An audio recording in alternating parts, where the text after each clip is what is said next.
Street cred sports. Street cred sports. I'm crossing over. I'm Euro stepping. Hello, this is Keenan of Street Cred Sports Training, and welcome to another episode of Time to Ball. This is episode 83, and I don't know why, but I remember my uncle wearing a gray shirt with the number 83 on it when I was younger. He didn't play sports. I don't know if that was the year he graduated. Not really sure, but when I say 83, that's just like that visual popped up. And I thought it was a cool shirt. I gotta ask him about that shirt. Maybe I'll send him a message today and say, hey, that shirt you used to wear that was 83, what did that mean? Because I never really paid attention to it, just visually. So it's kind of weird how I said 83 and it took me back to that. Okay, I'm back. All right, so I hope everybody's doing well. It's getting cold and it warms up, then it gets cold and it warms up. So, if it stays in the warm up part, I'm good. I'm not gonna deviate too much. I know I didn't put this on the schedule, but I want to say shout out to my daughter for graduating nursing school. We all know that those genes came from her pappy.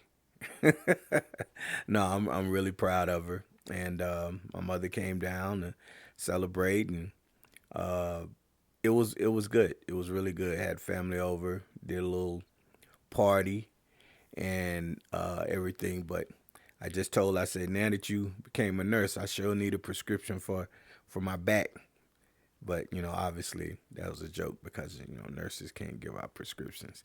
Unless you watch that show called, it was Nurse Jackie, I think it was, where she had a issue and she was taking pain meds and giving out pain meds and stuff. So, but no, just want to send her a shout out because it's amazing what she did. She does need to know it. And shout out to everybody who graduated from college. It's an enormous achievement. Then there were some people that went back for their PhD and their doctorate, and I was like, man, that's a lot of years to spend in school. So shout out to all of those amazing people who went in and toughed it out. So I salute you. All right, so now let me get back off my soapbox and get into things that interest me. Well, I'm expanding the empire with blogs. I say empire, anybody who owns a business, they feel like their business is an empire, even if only like 2 people know about it. So I'm expanding it with blogs. I'm adding blogs. Look, I didn't want to do blogs when I first got my website up. The gentleman was like, yeah, you got blogs, we should do blogs. I was like, man, I don't want no damn blogs. What am I gonna do about blogs? I didn't understand them and didn't want them, but it's apparently it's gonna be an integral part of what I do as I go forward. So I'm into them. I'm gonna be putting them out. I put my first one out, so I'll be able to put those things out where people can read into them and get the information they need.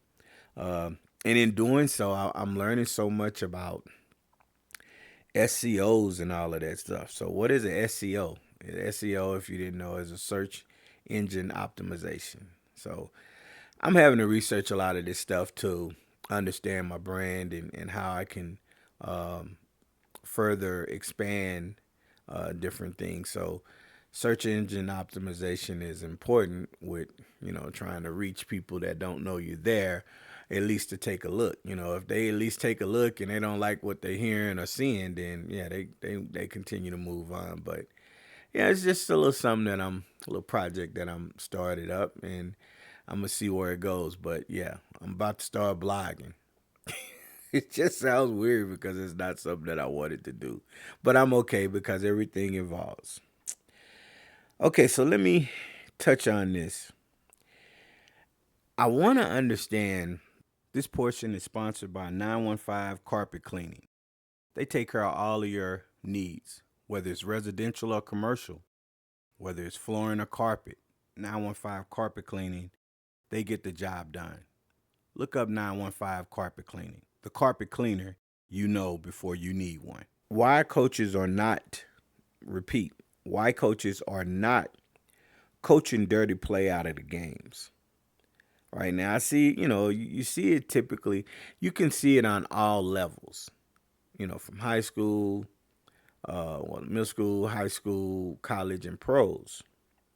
But it's mostly on high school level. That's mostly where you see the most.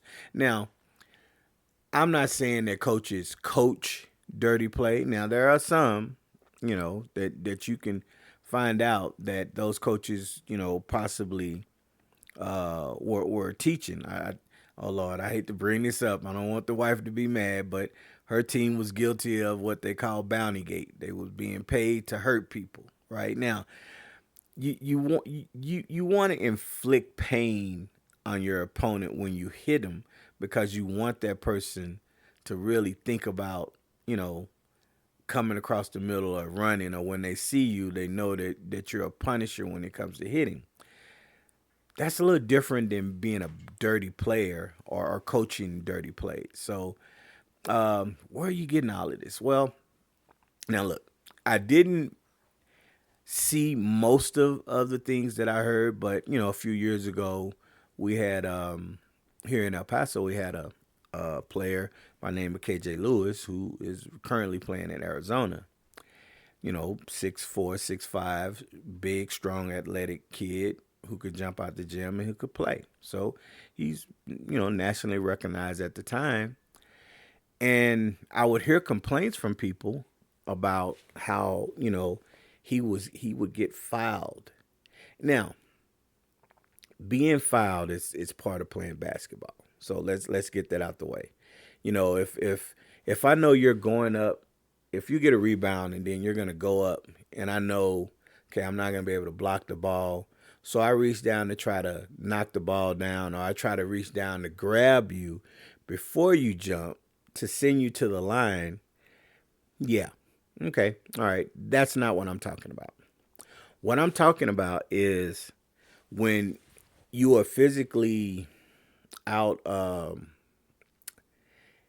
If there's a physical disparity between you and someone else, and that player is going to go up for like on a dunk, right? Kind of fast break dunk.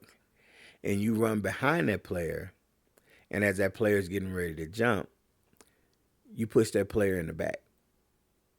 Okay? And you could easily say, you know what, it was that player. That player got ahead of himself or herself. They wasn't intending to hurt the player. They didn't think about what they were doing.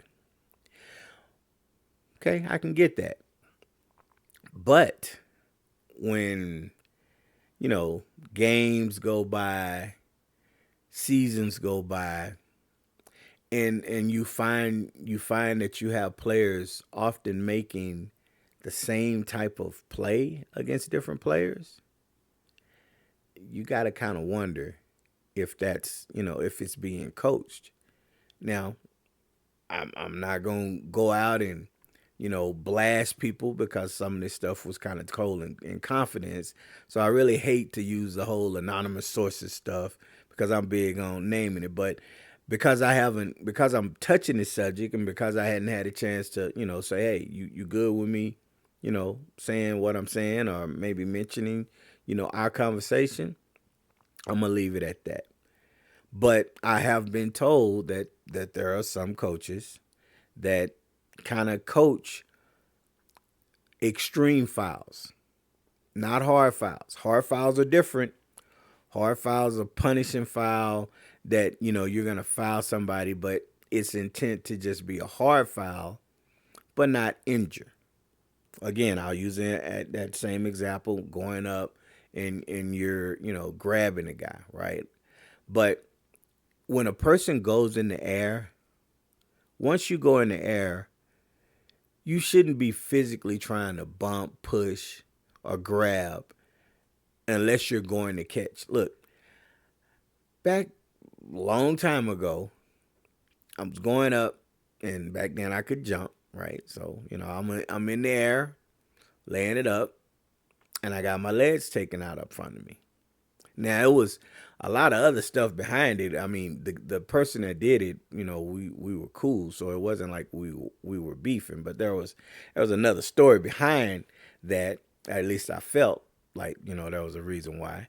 But I got my legs taken out up under me, and and I landed on my tailbone really hard to where I was paralyzed for a few hours. I had to get the ambulance and everything, and take me to the hospital and stuff, and it was a bad situation, and I've suffered through with that, you know, more so now than anything as I get older. It was a dirty play. Now, was it? This was a pickup game. Okay, so I don't want to make it seem like this was last second of a big game that happened. The point I'm making is I understand what a dirty play is, and I understand what a hard foul is. Okay, I also understand that if multiple players on a team are committing fouls that are considered dirty play, to me, just my opinion, to me, you're coaching it, you're accepting it, you're allowing it, and that's not where it should be, because what tends to happen is obviously you can hurt somebody, right, really seriously. But then you do that, and then now you're going to expose your players to things like that, and then your players could end up getting hurt more seriously in an awkward way because somebody decided to retaliate. So I think I hear it a lot. Like, man, you know what, they coach. What I hear the term is they coach their players to play hard, right? They play hard, they play physical, they play grimy, and all of that stuff. That's kind of what you hear, but when you see them, hard and physical is not dirty. But when you use the term grimy and we're going to make them do this and that, then you start to see the ugliness of the game. So I bring it up because I was watching video, and I can bring this up because I was watching the kid, a video of a kid that I actually know, and he's just so much taller and more athletic than the other kids that he's playing against. And one kid pushes him in the back, and he falls down. And it didn't look like, from what I saw now, obviously it's a clip, I didn't see what happened before, but it looked more intentional when he pushed the kid down and the kid fell, and then the kid, they show the kid make free throws and stuff. And then I have to wonder if that's being coached. So if it is, this is a message to y'all coaches, man. Look, if your players just aren't good enough, then y'all need to get in the gym and work on getting better. You can't make up for the fact that you have your team might not be talented enough, so you're gonna make it a street fight when you play, because you start to have instances where players start to want to fight each other, coaches are upset, then you have parents upset, and parents are trying to fight. Because obviously, if my child does something dirty, I don't agree with it. I'm not going to condone it unless maybe something was done to my child prior. So I felt like my child had a right to retaliate, right? But let's just say nothing was done to my child. I'm going to defend my child while knowing that my child was wrong. So while I know that my child wasn't right in what, he or she did, having somebody else try to come and attack my child is not going to happen. So it's going to look like I defended that, when it's not like I'm defending what my child did. I'm defending my child. I can punish my child, but I'm not going to let you punish my child. So all of these things, I call them, unintended consequences. All of these things happen. And you see it more and more on the youth level. you know, in middle school and in high school. So my ploy for coaches on all levels, I'll just say on a younger level, because once you get into the professional, league and into, your later part of your college league, I'd say your junior and senior year, you know better. You know right from wrong. So if you make an informed decision, then, that's on you. High schoolers, the kids still young. They do know right from wrong, but, kids are still impressionable, right? Younger kids are still impressionable. So my ploy is to coaches, you know, stop teaching dirty stuff, because it can come back to you in ways that you didn't think that it was going to come back. Maybe not right then. Maybe years ago you have a prize player now that's athletic, and then somebody coaches that player, their team, to do something dirty, and it hurts your player. Now obviously that can happen whether you've coached it or not. But if everybody stopped coaching dirty play, then we would have less of it, and more fluid game. And and I've also been told that some of these people who are coaching it, that's how they played, and they thought that was acceptable, right? When it's not acceptable to be playing like that. So I'm gonna leave it there. I'm just curious, and I'm sure, like, from time to time people will message me. Some of y'all will comment on the podcast. Some will send me personal messages. You know, if we don't call it out, then we're gonna allow it. Now, will I get to a point to where if I see said coach from such and such high school, this is the name of the coach, he coaches dirty. If I'm out there and I see enough of it, yeah. I mean, if you listen to my previous podcast, I don't have a problem with calling somebody out by their name. If I feel it's warranted, if I have direct experience with it. So, but I'm just saying there's no place for if a player makes a misjudgment in the heat of the moment. Okay, it's a teachable moment. You hope it's not severe, but we got to stop all of this. I'm not going to see wrestling when I'm watching basketball. I can turn on WWE and watch wrestling, or whatever station it's on. Or is it New World Order now? It's like so many different wrestling organizations. I don't know which one's which. But The Undertaker, that was my dude. All right, so let me get to the next one. I do have a problem with the NCAA and how they do their portal, and when they, have let coaches announce departures. I really think that they need to change the dates, and here's why. Marshall, University of Marshall, their head coach, I don't know his name, but he had a very successful year at Marshall this year. So much so that he got offered a head coaching job at Southern Miss.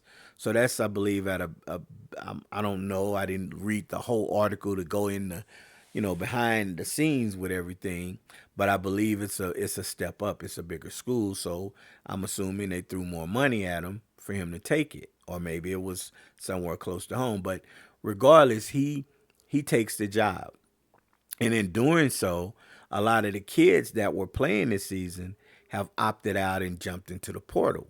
Well, yeah, that's cool. I get that. But it's done right before bowl games are starting. Bowl games are starting, I think it's early as today or tomorrow. There are games this week. So you're going to have bowl games going on. So since these kids have opted out, then now Marshall has had to withdraw its bid from the bowl game. So they're not going to be able to play a bowl game. That's the last I saw of it. I don't know if they're going to be able to, but I don't think they were going to have enough players roster-wise to be able to fill the team. It sounds weird if you got like a 53 7-man roster or something, but I want to say it was anywhere between 25 and maybe 40 kids who were entering the portal. Now they're leaving because of the coach. Maybe some of them are going to go to where he's going. Okay, that's on the coach's side, right? Now, also, Penn State has their backup quarterback. Now, it's not as big because they're not the starting quarterback, but their backup quarterback is leaving the team, entering the portal. Penn State's in the college football playoffs. So what this player probably didn't think about is if their quarterback gets hurt, that player is going to be thrust in the limelight. So this player could actually be the player that takes their team and wins, because we've seen it with Ohio State. We saw it last year with Florida State's quarterback got hurt, and then the other one came in and managed to help them win the ACC championship. This year, Georgia's quarterback Beck gets hurt, and then the other kid comes off the bench, leads the team down, and they beat Texas. He has a really good second half, and they beat Texas. So there's a conversation that he might be the starter from going forward. And it seemed like when you watched the way they were talking about him, it's like everybody was anticipating that he was ready to take over the reins. But what I'm saying is, you leave a team, and then now after you leave a team, now all of a sudden you're going to a new team, but you leave that team in disarray. So I think that if you change the date for when people can enter the portal, I think it should be done. Okay, let's say there are two ways to do it. If you move the portal until after the national championship, if you move the portal and the coach's ability to take other jobs after the portal, after the championship, you won't have a lot of this. You're still gonna do what you do, but it won't be disruptive, because it's not fair for those other kids at Marshall who played hard, and now they're not gonna have opportunity to play in a bowl game. What if there are seniors on that team who had never made a bowl game, and now they have opportunity to make a bowl game, and they have a really strong team to finish out their season like that?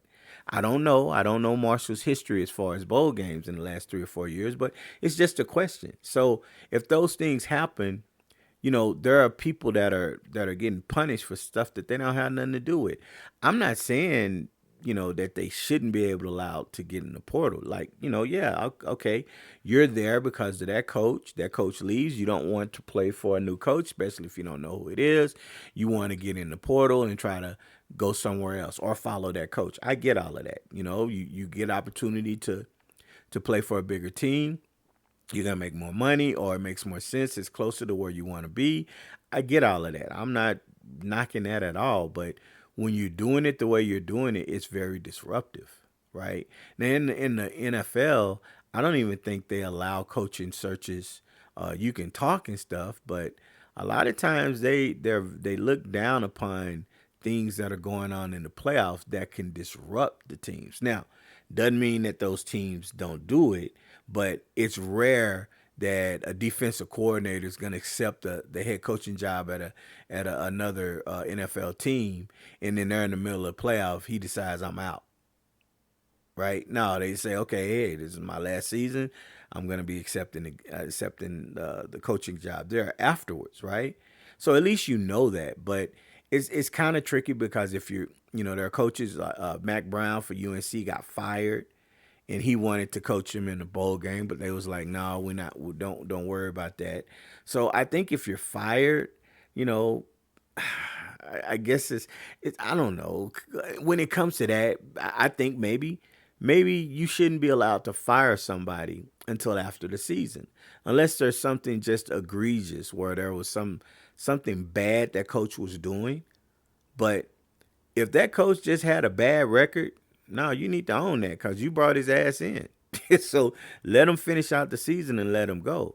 So, but when you're firing coaches mid-season, it does justify coaches turning around the league. So I feel like, this is my opinion, I feel like there's another way to do things that would make things easier for everybody. So coaches and players aren't worried about things like, oh, well, they're entering the portal, they're not going to play this bowl game, stuff like that. You can do things and still allow those players opportunity to go and join another organization. You just got to do it a different way. And don't tell me that you can't do it, because at first it used to be you weren't going to have a 14 playoff. Then it was, once you got a 14 playoff, it was only going to be a 14 playoff. Now it's a 12-team playoff. And guess what? They're already talking about expanding it to 14. Now, I know that's because of money, and that's why they're doing it, but don't talk to me about what you can't do. There are so many things that you can do, you just don't want to. Some people are lazy about some things. So that's all. That's my take on that. Okay. Next, I'm gonna bring up about how crazy it is, and I know I've mentioned it before. It is crazy how people will take a 30-second clip of something, or a minute or two clip of something, and judge the people on that without knowing the full story. Travis Hunter, who plays at Colorado, two-way player, won Heisman. His girlfriend has been getting killed because they keep showing clips of her, and it's right in that moment they're showing clips of her in a video, and it's not a flattering video. But you got to know what was going on. Maybe somebody tried to, say something really, really derogatory to her before. Now, if she was having cameras access following her for 24 hours, and you can go back and see that, for the past 15 minutes, she's just been standing there smiling and talking and everything. And then she get up to walk, and without any provocation or nothing, all of a sudden she starts flipping out. Then, yeah, maybe you can, comment on that. But we got to stop just seeing clips. And I talk to people all the time, like, look, you got to understand what happened. Right? We can't just look at it and say, oh my God, this is terrible. She doesn't love him. She's doing this and this stuff. And then you find out later on that it wasn't nowhere what you thought. And now you look stupid. Right? So we need to stop that. The other scenario is Caleb Williams. He's been getting killed on the sports shows because of his body language. Well, not understanding what happened prior to it. And my understanding is, he had just got hit, right? He had just got hit. They come back over, I guess they're punting. He comes over, and it sounds like he was starting to feel the effects for that hit. I think it was a hit to the leg maybe. But he's starting to feel the effects, and he's kind of leaning over, and they're like, oh, well, his body language can't be like that. He's got to be lit. No, man, the dude was in pain. So when somebody gets hurt and they're on the field and they're screaming and crying and they're hitting the ground, nah, he can't be doing that. His body language needs to be like this. Nah, man, shut up with that. I do understand why some of the people who talk like this on the show, they're doing it to rile people up and, oh, did you hear what he said? Oh my God. But come on, man. Y'all really need to do better, because we can take a 10 to 30-second clip of everybody in the world at one point during the day, every day, and catch them and be like, oh my God, did you see Kay when he was looking like this at the stoplight? Oh my God, he was that's unacceptable. I could have been listening to somebody on radio spew out some stupid stuff and reacting to that, right? So we got to get better at that. We really got to get better. But that's my thing. We got to stop doing that, because it happens. I remember we put out a video, and it's one of the reasons I don't put out video, or I have to be a little bit careful with what I do, because you put out a video just to show that somebody's working. And then somebody else commented like, oh my God, he traveled. And it's like, well, yeah, he's traveling. We're showing video of him learning. He's learning how to do stuff. So you take a 30-second or a two-minute video and not understand that at the end of that practice, that kid is not traveling anymore, because you're teaching the kid the right way, and you have to go by through steps. So I have to be guarded sometimes with what I'm doing, because I don't need people just getting, oh my God, what are you doing? That's terrible. Look at what he's doing. It's like, yeah, I'm allowing him to learn. He's being talked to. He's being corrected. But you can't see a 2-minute video of a 60-minute training and think that you know what happened. Now, if this is the last 2 minutes of the training, like minutes 58 through 60 of the training, and he's doing the same thing that we've tried to work on him, yeah, that's a problem. That's a problem. But you got to show growth, right? So yeah, that's how I feel about that. All right, so now I do want to get back into the college football. I am excited for it. I'm excited for the college football playoffs. I don't feel like there's a dominant team, so I have really no idea who's gonna win. I mean, I don't see Oregon being as dominant as they said. I went back and looked at all the ranked teams these teams played, and for the most part, most of the teams that are ranked, that are in the top 4 to 6, they've played at least 4 teams that were ranked. But then when you look at those teams they were ranked, you find out that some of these teams were playing teams that were ranked in the top 25. They were 24 or 20 or 19, right? And, you're number one in the league. So they did play. Oregon played Ohio State. I think the Ohio State coaches, I don't trust him in a big game because he hasn't shown in big games that, he got what it takes. So, I don't mean I can't trust him. It's just right now, I don't know with him. So, that win was something. And then Penn State's always has been horrible when it comes to playing against top-ranked teams. I hope he gets that right. Maybe he has an opportunity to do it. But there's no dominant. You can't point to one team on there and say, man, that's the most dominant team. I'm scared of that team. Nah, that's not like the Alabama of that year or the Georgia of that year where you just knew, man, look, if we can just keep this game within 3 touchdowns, we'll be happy. We just trying not to get beat by 30 something points, right? So that's kind of not what I see. But I'm not saying every team has I'm not seeing Boise State win the national championship or SMU win the national championship or Clemson. I'm not saying that they will, but anything can happen in a one-team playoff scenario where, you just catch that team on a bad day, and you've played a game or two. Now you're still in rhythm. Who knows? So first game start this weekend, and I'm excited to watch it. Okay, this last thing I'm going to talk about is low IQ plays. Now, there is something my producer's going to have to bear with me.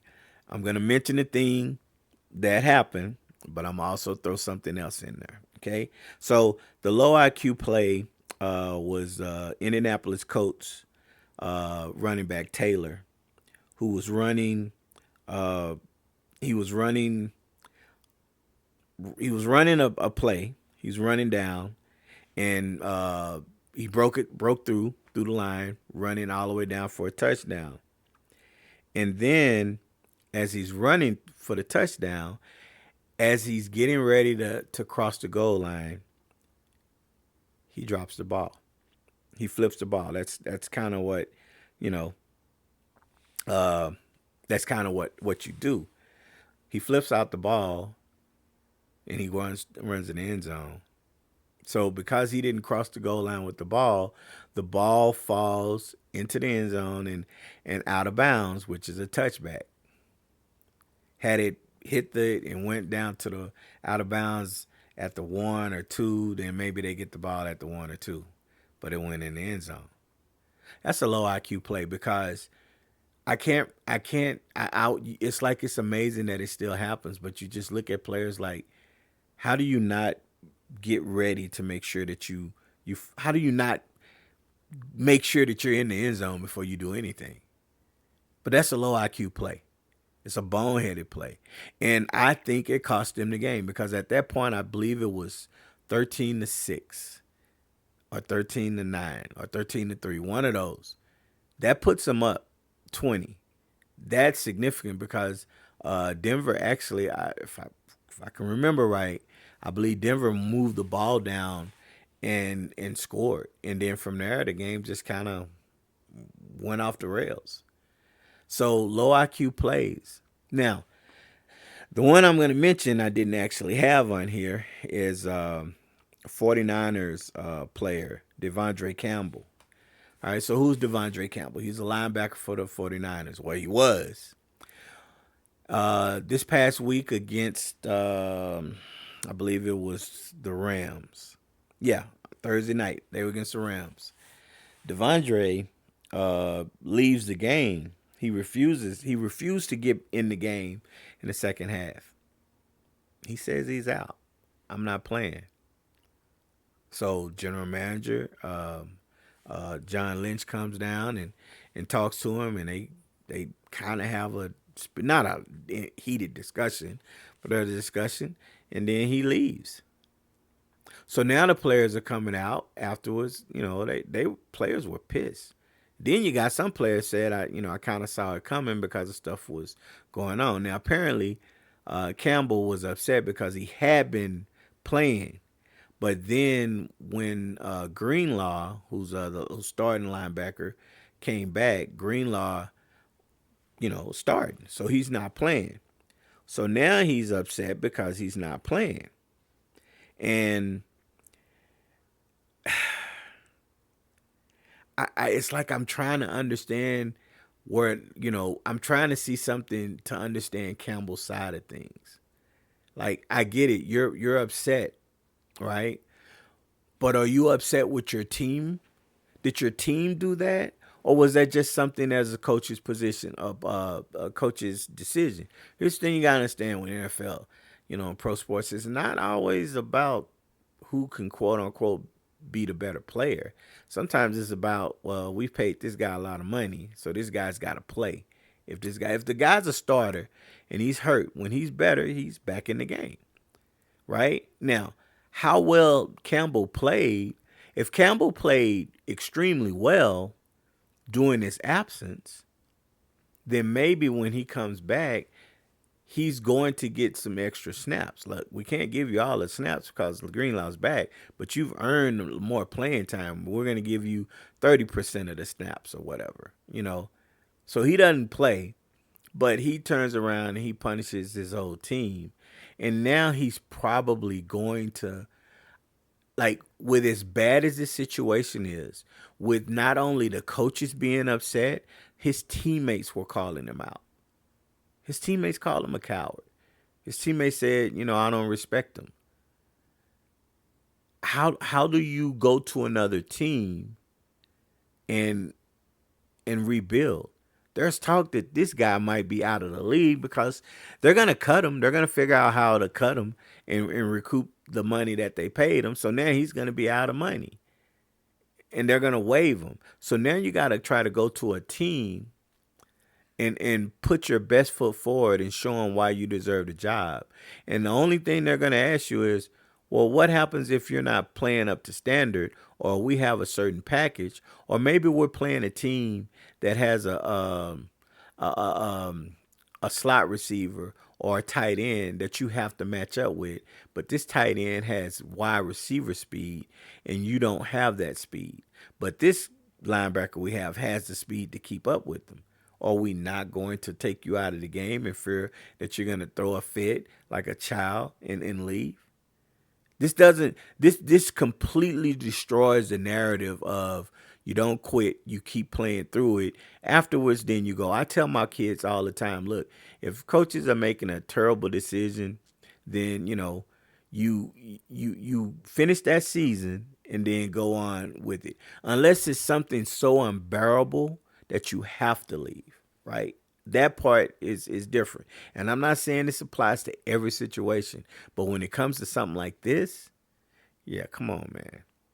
Come on, man. So this is a low IQ play because I think I can't, well, no, I can. I can see another team that feels like, hey, well, he can come here and he's going to play.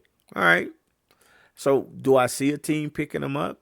Yeah, but chances are this kind of behavior with him is possibly something. He doesn't just all of a sudden become a pro today and not have that type of mentality.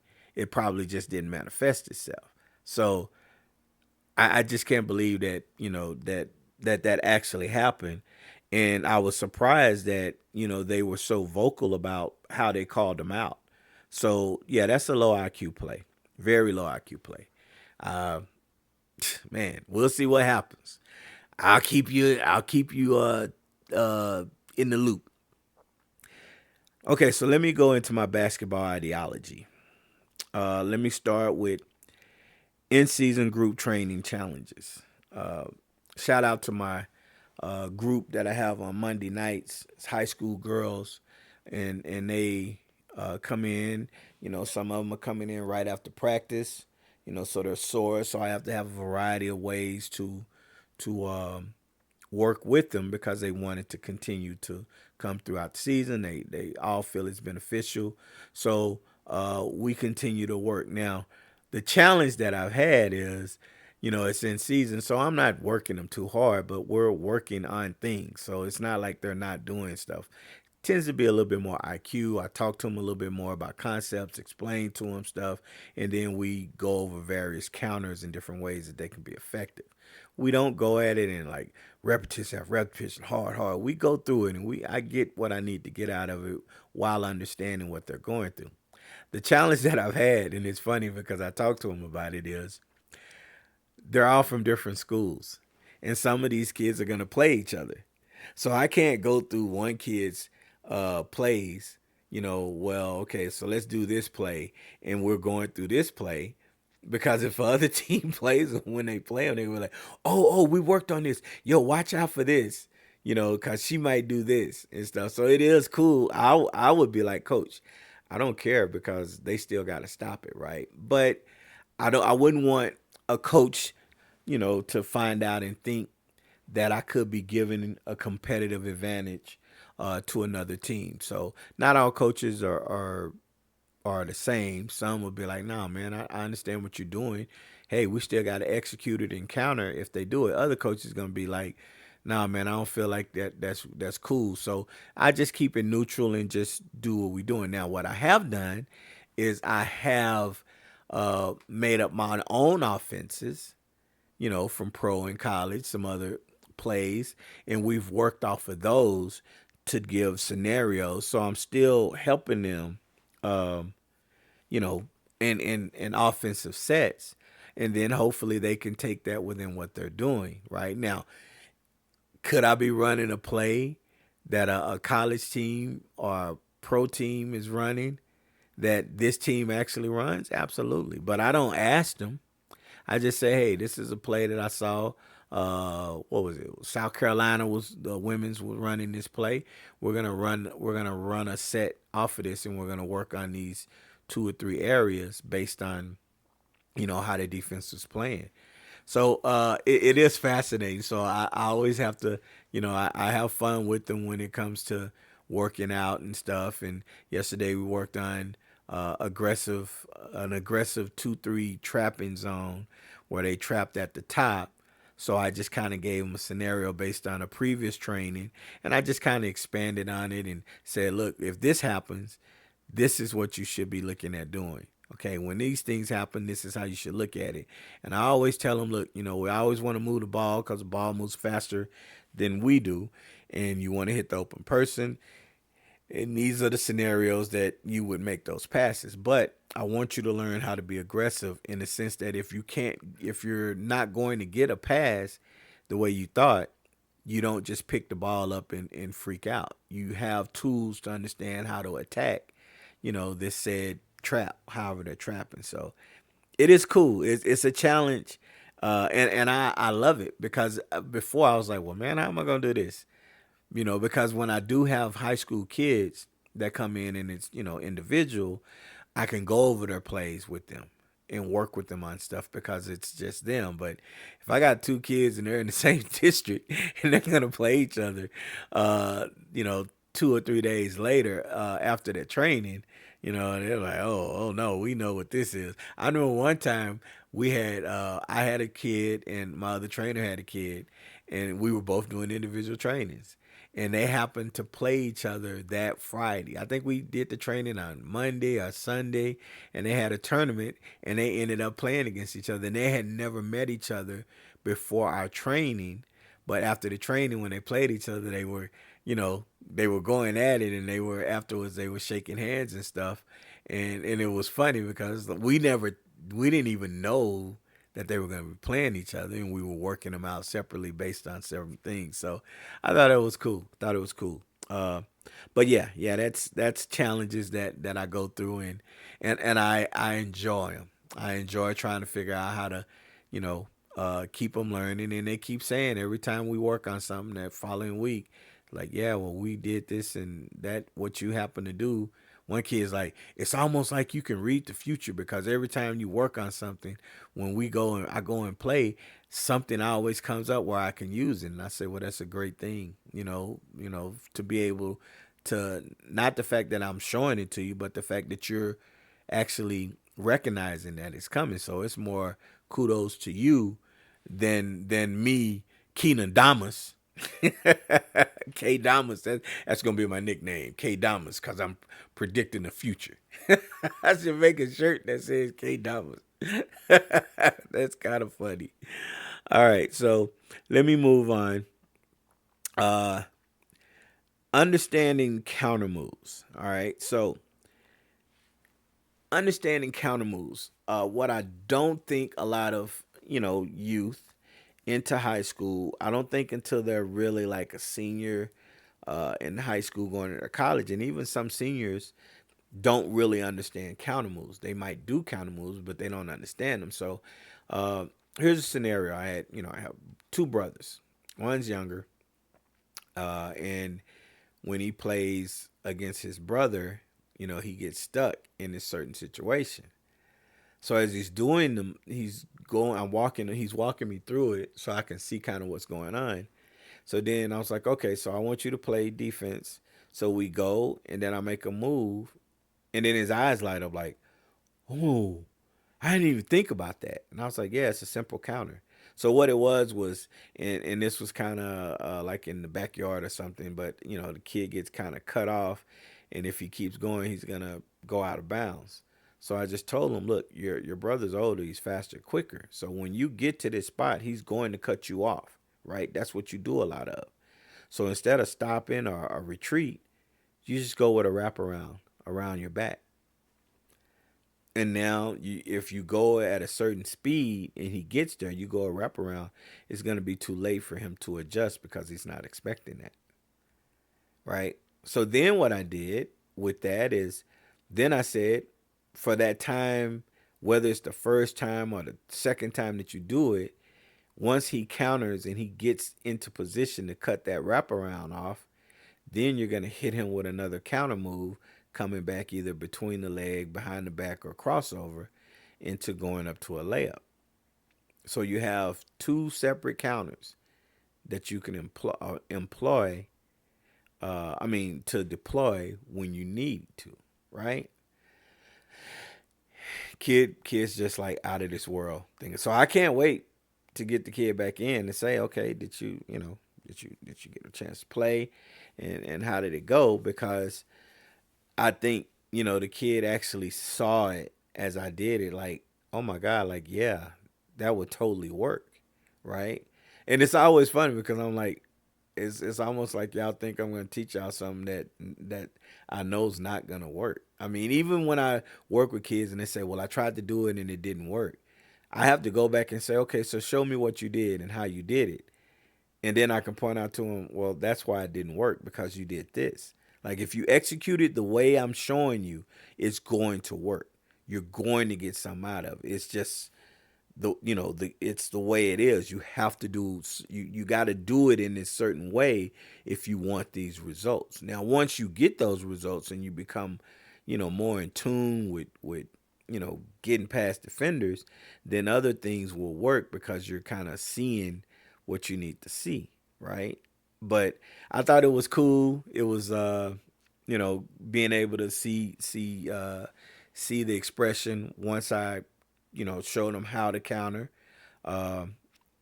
and, explain to him why that counter move, that around the back, was going to work a little bit more, because you're in attack mode, and the around the back allows you to not really stop or slow down. As to where if you did behind the back, it's sort of like a stop and go. But with around the back, you just kind of continue to go. Okay, so that's why, I showed him that move, and I'm going to be interested to see how he used it, if he didn't, and then we'll go from there, building. Because every younger brother wants to beat their older brother, so that's what we're trying to get to. And when I get the older brother in, he's gonna probably say, "Hey, well, I appreciate the fact that you taught him this move and he got by me." I was, "Oh, okay. Well, let me teach you something to get by him real easy." Even though you should be, because you're older and stronger, more experienced, and stuff like that. So I'm interested to see what's gonna happen. Okay, so last thing I'm going to talk about is you can't just be about scoring, right? You can't be about scoring your 20 or your 30 points, especially if you lose. So I say that because, I'm hearing more and more, almost really on every level. So this is not a high school, city league, middle school, pro, college thing. This seems to be systemic.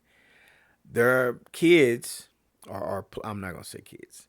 There are players who seem to be more excited about getting their points and not understanding about what is your ultimate goal. Is your ultimate goal to get your 20 or 30 points, or is your goal to win the game?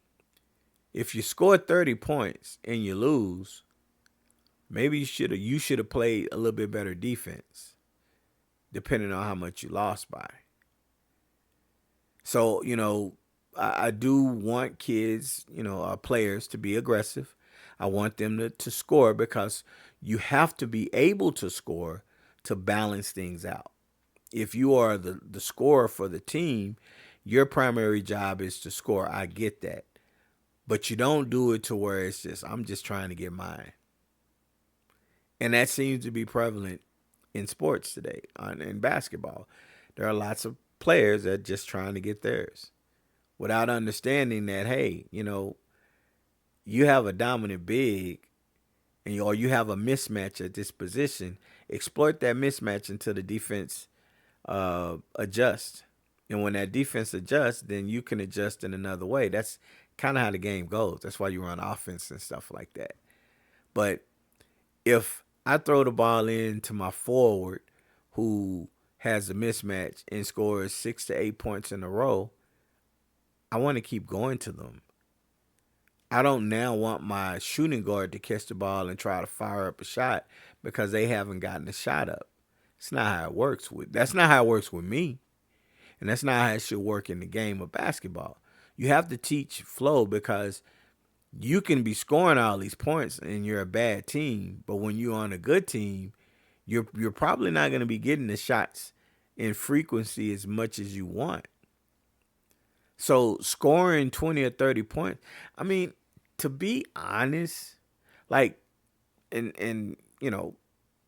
I'm not going to say scoring is overrated. I think scoring is overvalued when it comes to, you have to have a person who scores 20 to 30 points a game. Because we can name teams in the NBA and in college where those teams have one player, and in the NBA sometimes two players, that are averaging over 25 to 27 points a game, but they're losing. They're losing a lot of games, right? So scoring is obviously most important, because in order to win a game, you got to score more points than the other team. So I'm not saying that it's overrated. I just think it's overvalued in some instances where you have players that feel like in order to contribute, they got to get their shots up. They got to shoot. And when you have players that play like that, what happens often is you get tons of bad shots, because these players feel like, well, I ain't shot, I ain't got no shots, and I need to shoot more. And then you might have parents that say, well, you need to shoot it, shoot it. And I've been in games where I've heard parents yell on the floor when their son or daughter got the ball, shoot it. And it's like, why are you wanting them to shoot? It's a bad shot. Now, I do understand that the flow of the game, if the flow of the game gets you the ball to where you should be open and you should shoot, yes, because it keeps the defense from cheating, right? So I'm not saying not to take shots. But if we can tell that in this game, our interior players are going to dominate because they have no answer for them, we don't need to be jacking up threes. Okay, now unless we get a pass and we're looking to go down and we get a swing pass or a skip pass, or the pass comes from, we throw it into the post, they double and the post passes out to the shooter, and it's a wide open shot, then yes, absolutely. But if I've passed it to you 4 times in a row and you've passed it, dumped it into the post 4 times in a row, and the post comes in, turns and scores. Then I pass it to you on the 5th time, and instead of you dumping it in, you jack up a shot with the defender still on you. That's a bad shot. Now, if you catch the ball and you fake like you're gonna pass it because the defender looks like they're trying to hedge and show and go in double, so when you fake it, they move 2 or 3 steps down anticipating the pass. Now you have a wide open shot. Yeah, I'm not tripping on that because that's the flow of the game. You're using the fact that they're doubling. But I've seen plays and I've seen situations where, you get bad shots. And then it's compounded because it seems like nobody is, brave enough to step in and say, hey, man, what the hell are you doing? We're not doing that. This person, like, you're going to get shots. You just might not get the shots that you want. So I think it's overvalued trying to score 20, 30 points. You look at the landscape, there are thousands of kids. There are thousands of kids in the state of Texas that score 20, 30 points every game when it comes to high school. So which player is the best player? Who knows? I would say maybe the players that are scoring that 20, 30 points against elite competition, you probably say was better, because if you put players that are playing against less competition against elite competition, there's a high probability that those kids are going to struggle to score 10 or 15 points. So I think we need to get out of this mindset of, you got to get your shots. And I counsel my players to be aggressive and take shots when they're supposed to. But I drill on them what's a good shot, what's a bad shot, and what you should be looking at, when you get that ball in that situation. So it's an ongoing thing, and it's going to probably always be, because we can't, everybody's different with how they think the game and what their expectations are and what they're trying to do. And so, one person going to say, oh, no, you just keep shooting. And parents, when they go, they don't want to see their kids just, if they're in the game, just dribbling and passing. They want to, hey, shoot the ball. I paid $3 to come in here and watch this game. I want to get my money's worth or whatever. So, but then you have to try to explain to them, like, look, I know you didn't play sports, but that's not how this game goes, right? And then you go from there. So it's a weird thing. It's so many dynamics and so many not cobwebs, but webs and stuff. Everything's connected in so ways. So every situation is layered and different. But that's my 2 cents on it. And it was because I was hearing players talking about they got to get theirs, and they were upset because somebody else, and it can become a competition where you got 2 players on the team and they're both pretty good players and they can score, but they end up competing with themselves, right? They're with each other rather than the team. They're trying to show that they're the best player on the team, and they're taking bad shots and not playing within what they're supposed to do. And then the other teammates are they get frustrated. So You got to be able to, it should be on the coach. It should be on the point guard, unless the point guard is the person who's jacking up all these shots. There's got to be a voice in there that says, hey, man, y'all need to stop that shit. You 2 for 40. You're not going to get 20 points, right? You've never been over 50% with shooting. We need to work on some other stuff for you to be, effective in the game. So, all right, I'll leave it there. Next week, it's almost Christmas, so I hope y'all got your shopping going on. I don't even know if we started. We might just put in an order and give everybody some hot chocolate presents or something. I don't know. We'll see. If all else fails, you can always go to Walgreens on the last day. They got toys and all kinds of stuff. You be passing out people and you be like, oh, you bought me laxatives. No, thanks. You're going to need them after you eat the green bean casserole salad that nobody likes or whatever. All right. So, look, make sure you like, subscribe, follow, comment. We're about to start tying everything in. So it should be easier to be able to know all the different stuff we're doing. I'm excited about 2025. I think we've taken big steps in 2024. So we want to keep going on and keep rolling. So I'm going to end it like I always do. If it was easy, everyone would be doing it. I'm out. Street cred sports, say it with your chest. Yeah. Go get it from the net. Street cred sports, okay, that's a bet.